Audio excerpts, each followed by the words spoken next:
สวัสดีนะคะ ตอนนี้นะคะเราก็อยู่กับน้องพัตตี้นี่นะคะรู้ไหมว่าเรามาทำอะไรกัน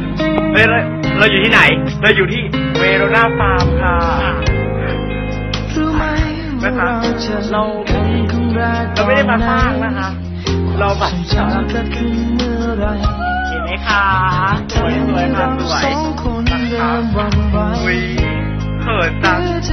ใครที่อยากมานะคะเวโรนาที่ทับลานนั่นเองทำให้ผมได้รู้ว่าคิดถึงแต่คุณ